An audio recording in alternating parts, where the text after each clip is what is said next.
Our scripture is taken from Luke chapter 13.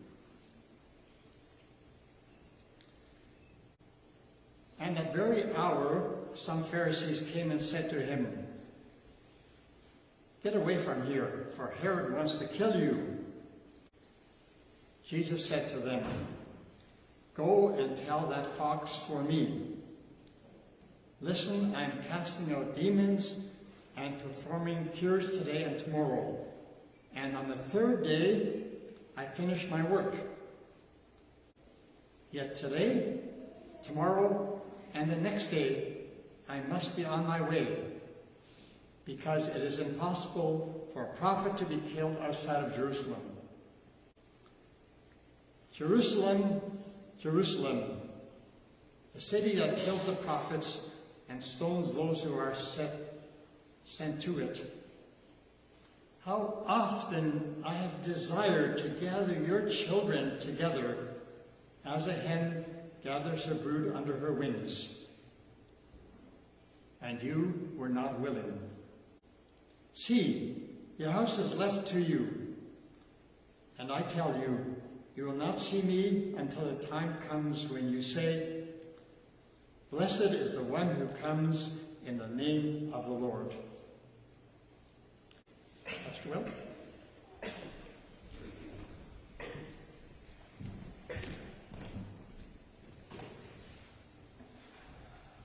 All right, thanks, Hugo.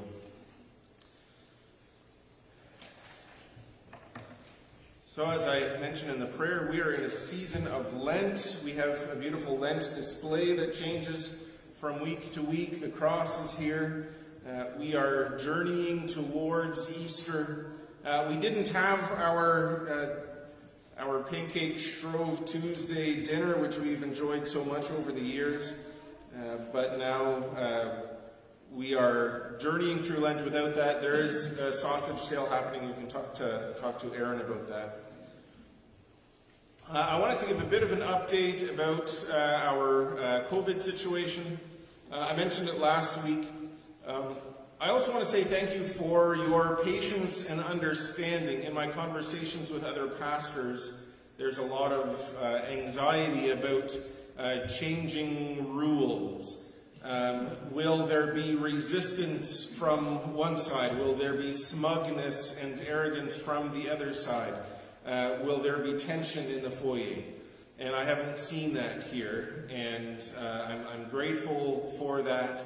And I think it shows the strength of the community that we have and the strength of character that all of us are committed to as well. I know for myself, we all have risk in our lives. And just driving here, you accepted a little bit of risk. But that doesn't mean that you drive recklessly. Studies have shown that if you're driving 7 kilometers an hour over the speed limit, your risk of an accident doubles. And some of you were driving 7 kilometers an hour over the speed limit here. Not that I was watching, but I have watched before, and I think I can say that with confidence.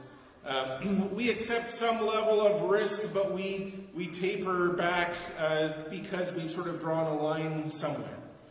So for me, at the grocery store, I don't feel like I'm at risk when I'm walking down the aisles by myself, or navigating the produce section, even to smile and nod, even exchange a few words with someone.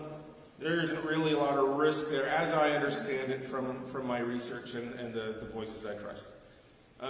But if it becomes a longer conversation, if there's more people, if somebody has to, cough or sneeze or whatever, well, then all of a sudden it gets to a level of risk that I'm not comfortable with. And I feel like it would be rude in that situation to put a mask on. So I just wear a mask the whole time. And that's the way that I'm navigating the risk. I know many of you are sort of making decisions based on your own understandings of science and comfort, and so we have to kind of navigate through this, but especially with humility. There's always a risk. A lot of people are emotionally invested in their understanding, and emotions aside, there are people with with pre-existing conditions that make them more vulnerable, and it's not just emotions then, it's life and death. So humility and compassion will continue to be important long after the mask mandates have faded from memory. So this is the second Sunday of Lent. We were blessed last week to have Sheila Clausen-Wiebe from Canadian Mennonite University speaking for us. And she unpacked the book of James over the course of the weekend. There are videos of those lectures, and so if you would like to see those, if you wanted to participate but it didn't work for you, then I have those lectures. She's asked us not to share them publicly, but for our internal uses, I have those links available. I'll have them in the Trinity Trumpet coming up. But what it means is that we missed the first week of Lent, and one of my favorite stories is the first Sunday of Lent this year is the story of Jesus tempted in the wilderness. And in that temptation, Jesus is, and I'm just going to summarize, I'm not going to give you 2 whole sermons today, don't worry. I'm just going to summarize that first one and so that we can kind of build from that. But in that story, Jesus is in the wilderness and he hears the temptation from the serpent, from the snake, however you kind of envision the story. And he's in what some people would call a vision quest. He's removed himself from society. He's removed himself from creature comforts, material comforts. He's not eating and drinking. And he's out in the wilderness and he's hungry. And the temptation comes to him, you can do this. You have the power to do this. Nobody can stop you. Nobody's watching. You can turn these stones into bread. And many of us have, especially in this part of the world, many of us have gone on hikes where we didn't bring enough food, where we didn't prepare adequately. And just the awareness of that can make us a little bit less cheerful, a little bit less hopeful, and the conversation becomes a little bit more tense. Jesus is at least by himself, but that temptation is there, and it is strong. And it is a temptation that many of us feel, not because we're walking through the wilderness, not because we have hunger, but we have a temptation to hold on to things. Satan is basically saying, aren't you worried you're not going to eat again? Aren't you worried that it's going to be a really long time until your next meal? You can relieve yourself of that worry. You can make some food now. You've got to take care of yourself. You've got to take care of your needs. Forget about everybody else. Forget about this grand destiny. You've got needs. Take care of them. And the temptation was there to look after himself before the goal, the mission that he had given himself. The voice to Jesus was to say, listen, you're in a time of impoverishedness. You're in a time of poverty, of need. And so what you need is to build stuff up so that you're not in a time of being without. And that temptation is something that many of us feel when we're going through seasons of lower income, when we're going through seasons of having fewer people around, seasons of diminished opportunity. We've all, most of us, have gone through something like that. So when then the voice of Satan says, you are poor. Dwell on your poverty. Fix your poverty. Hoard up for yourself. Collect for yourself so that you have enough, so that you have extra, so that you will never again not have enough. That's a temptation that's familiar to us. It's a temptation that's familiar to us in our COVID world. We've carried this burden for a long time, and now there's the temptation to throw it off and be reckless. There's a temptation to hoard wealth for ourselves so that we are never momentarily impoverished by someone else's decisions or by the arrival of disease or war or whatever. There's that temptation. But that temptation calls us away from a spirit of generosity, by focusing on our momentary poverty, then we also can't see the abundance in which we live, the abundance that God has given us.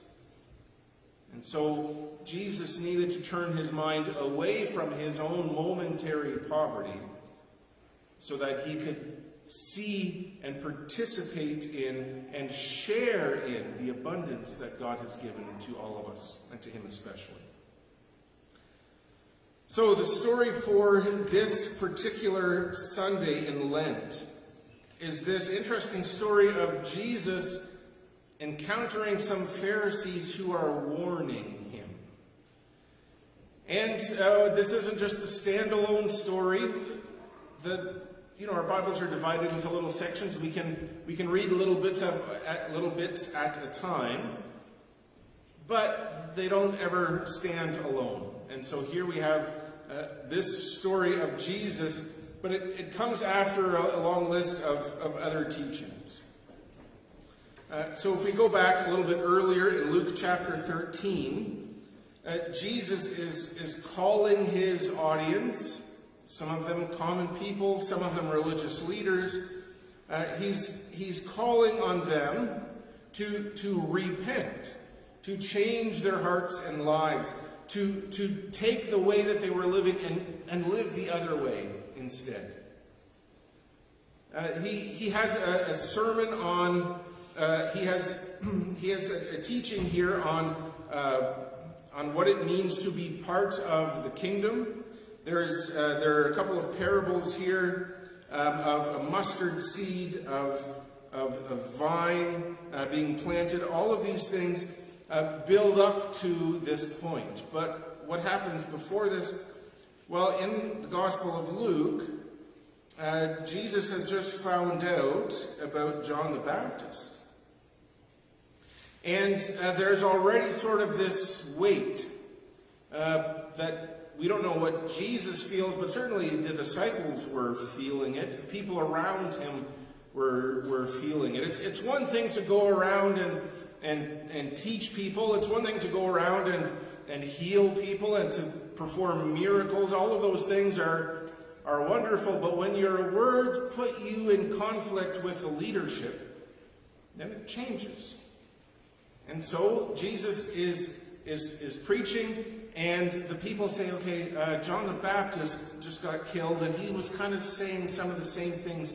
Maybe take your foot off the gas a little bit. That's not a metaphor they would have used then, but you know what I'm talking about, right? They would have said, Jesus, we love your teachings. We love when you heal people and when you feed us. But this could all come to a crashing halt if we kind of keep offending Herod. So let's maybe take it easy. But Jesus has no interest in doing that already here. Already in response to John the Baptist's death.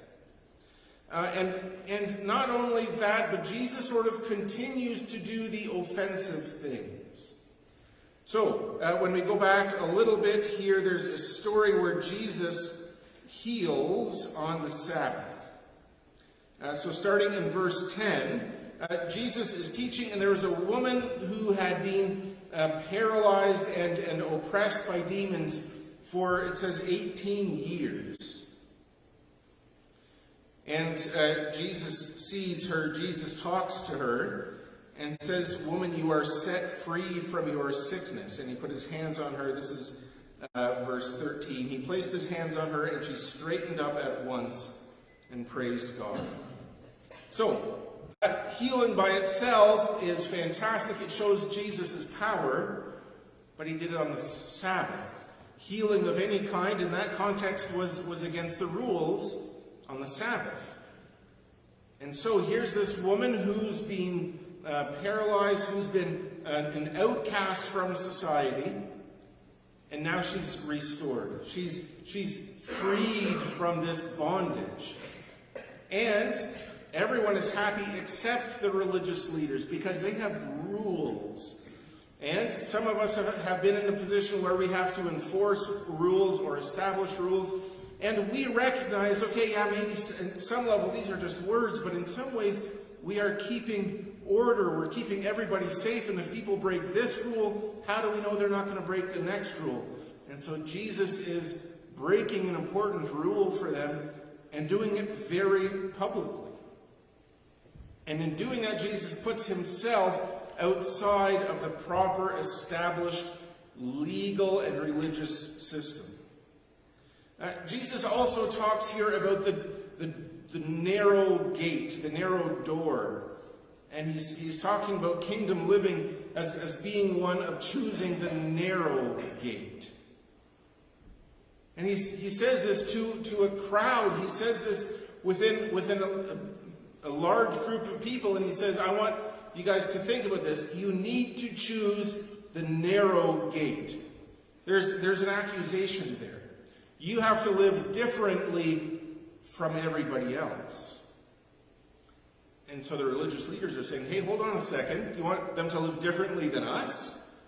Do you want them to live differently than what we're doing? Because we're trying to establish a pretty big gate. We want all of Israel to come through our gate, and we don't want it to be narrow. So Jesus, are you doing something separate from us? Are you undermining the gate that we have established? Right? So you can see the ways that Jesus is going against the safe path. Right? The safe path would be to heal on Monday morning. The safe path would be to celebrate the gate that the religious leaders have built. The safe path would be to recognize and share with the leaders that are in place. But Jesus tells them a parable and says that the kingdom of heaven is like a mustard seed. A mustard seed is small, almost something so small it's easy to ignore. And yet, when it's planted, when it falls among the soil, it grows and becomes a bush that's big enough for birds to plant their nests in, Jesus says. But the leaders, they want the people to follow them. The leaders aren't wanting to project anything about them being small or unimportant. The leaders say, hey, listen, we have the seats of power. We have the most important seats in the synagogue. We sit higher than everybody else. We have, all of this is under our control. We have the power. That's why you follow us. And Jesus says, think about a mustard seed. That's the kingdom right there, the mustard seed. It starts out as something small, but it grows into something big. There's an implied criticism there too. Hey, you think the big structures that exist around you, the big buildings, the big systems, the big militaries, you think those are important? No, the little things that you see around you, that's more important. So that feels good for the little people around Jesus. It feels good for the parts of us where we feel little and unimportant. But Jesus says those are the big things. But the big things around Jesus are saying, no, we are the big things. We are the important things. What are you talking about, mustard seeds?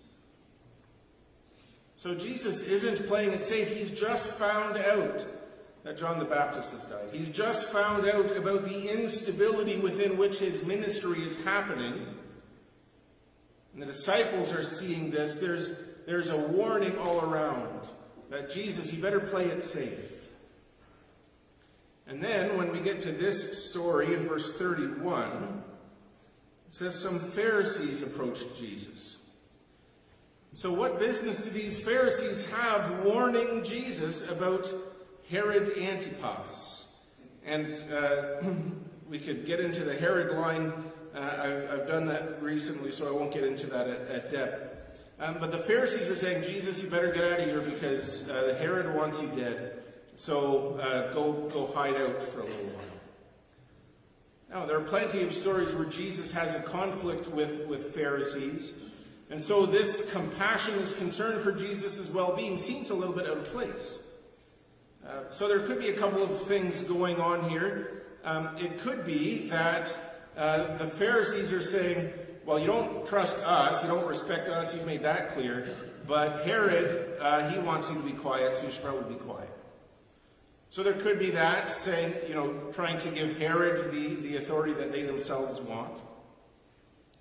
It could be that they're saying, listen, we have power, Herod has power, there are all these ways that power works together, you're on the outside of that, Jesus. So figure that out, or else you're going to be killed. There's also a chance that they were compassionate.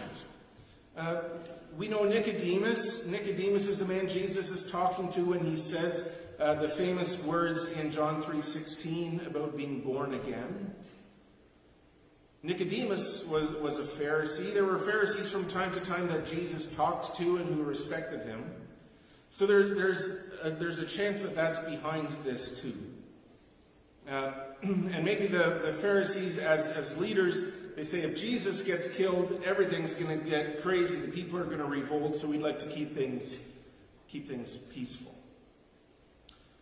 But Jesus doesn't pay attention to that warning either. Yeah, Herod has already killed John the Baptist. I know he wants to kill me. It's not my time yet. But in this conversation, Jesus talks about Herod as a fox. You tell that fox. Now, I did a search. Foxes are mentioned very few times in the Bible. They existed within the ecosystem around Israel, Palestine around that time. But they're only there a few times. And I could check your Sunday school training by asking, but I won't do that. Foxes are mentioned a few times. One, Samson plays a trick on the people around him, and he ties a torch. He ties some foxes' tails together with a torch, and then they run around, and then it sets the fields on fire. Also, there's a book of the Bible I don't preach from very often, Song of Songs, and it's an interesting metaphor of love between a husband and wife, or a man and a woman, depending on your reading. And in there's an interesting challenge: remove for us the foxes from our vineyards. Get the foxes out of our vineyards because they're gonna wreck it. There's a metaphor there we can take in a couple of different ways, but there are foxes. There are deceitful creatures that can mess up your life and that can mess up your relationship. That's implied there. So what is behind this particular use of the word fox? Foxes are predators, but they're small predators. They're not lions or wolves or bears. And so there's we can almost read a little bit of a rebuke in this. To call Herod a fox is to say, well, he's not a lion, the Lion of Judah, he's not that. He's not carrying the authority of Rome with him. That fox isn't a Roman symbol either. So there's a rebuke of Herod's power. Even within, historically, the black people who've settled this land for a long time, they tell the story of a Napi, which is sort of a spiritual figure, kind of in the presence of a coyote. And in that tradition, that's a trickster. And I was at the Head Smashed in Buffalo Jump listening to some of the stories, and it seemed odd to me that this trickster figure was understood to have divine, not powers, but kind of divine respect. Because it seems he's always playing tricks on people. That doesn't seem very divine. But as though the storyteller was kind of reading my thoughts, he said, but in the Bible, Jacob is deceitful and Jacob gets the inheritance. Coyote is different than a fox, but there's still an inherent level of deceitfulness in this creature. And even in our culture, in England, they still do this fox hunt from time to time. It's a little bit barbaric, but it's also kind of funny from the outside. A whole bunch of proper English gentlemen will ride their proper horses with highly skilled hound dogs with them. And together as a team, they will run through the forest to catch one fox, small little creature, and they will feel quite proud of themselves, as though they've accomplished something with all their propriety and training to catch one fox. There's a level of reverence there that they think this is an accomplishment to catch this little fox. But it's clear to us that Jesus is not speaking reverently of Herod when he calls him a fox. He's not saying he's a cunning creature and so I respect his intellect. He's not saying he's a powerful hunter and I live in fear of his teeth. There's none of that. There's a very dismissive attitude when Jesus speaks of Herod as a fox. However, it doesn't stop there. It'd be interesting if Jesus would say, well, if you look at your genealogy, I come from the line of David. If you look at Old Testament prophecy, there's prophetic writings about the Lion of Judah, and you better take a close look because you're looking at the lion. Lions are not afraid of foxes. He could have said that. He could have said that referencing various Old Testament texts, but Jesus didn't do that. So what did Jesus say? He says, you go tell that fox, I'm throwing out demons, and I'm healing people today and tomorrow. Right? I am far too busy to worry about foxes. I've got too much stuff going on to worry about the minor inconvenience of a fox. Which is an interesting statement to make. And then he goes on, same thought, same conversation.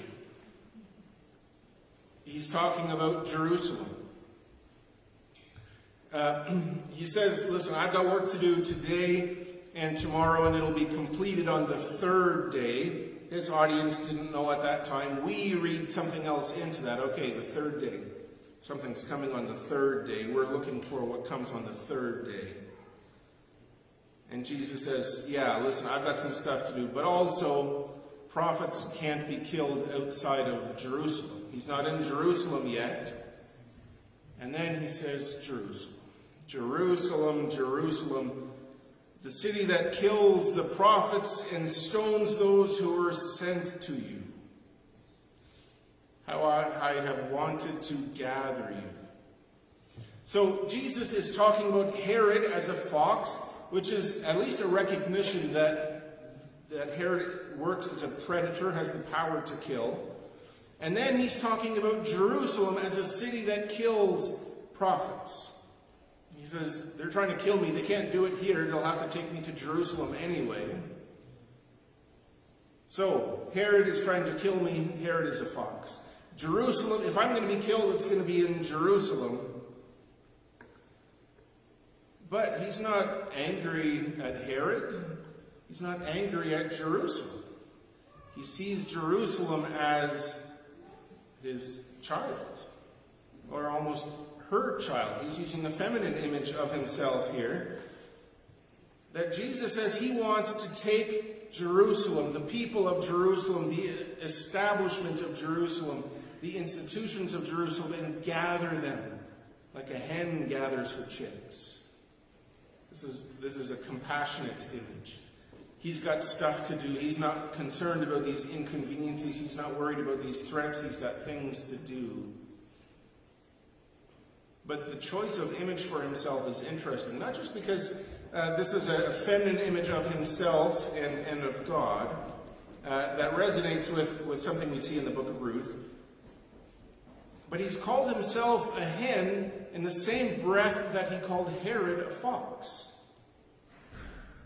So as dismissive as Jesus was of that particular threat, he's saying, yeah, Herod is a fox. He's not a very good hunter, but I'm going to behave like a hen.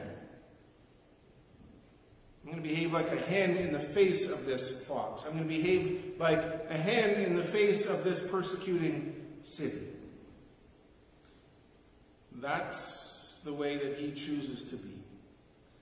Jesus had within himself all of the power to destroy Satan in the wilderness. Jesus had within himself the power of a lion to overcome the insignificant, the weaker, the deceptive forces of the fox, of Herod.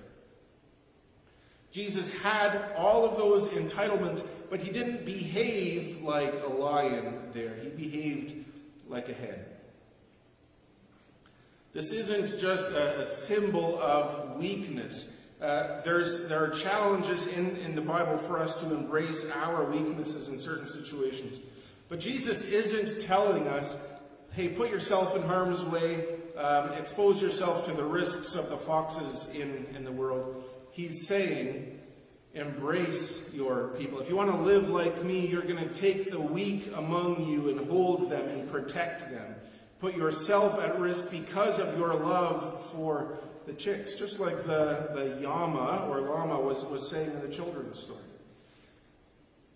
It's uncomfortable if we focus on the weakness, but the focus isn't there for us. The focus is on the love. If we want to live out Jesus' kingdom values, we will focus on that love. Yeah, incidentally, it means that we will expose ourselves to harm. But the challenge to live like Jesus is to live like the hen, to gather the weak, protect the weak, and show our love for the world, and show God's love for the world through our actions. So as we journey towards the cross, as we reflect on who we are, the character of who we are within the church, this is what we're called to embody the love of Jesus, embody the love of the mother hen protecting her chicks. May God be with us on that journey.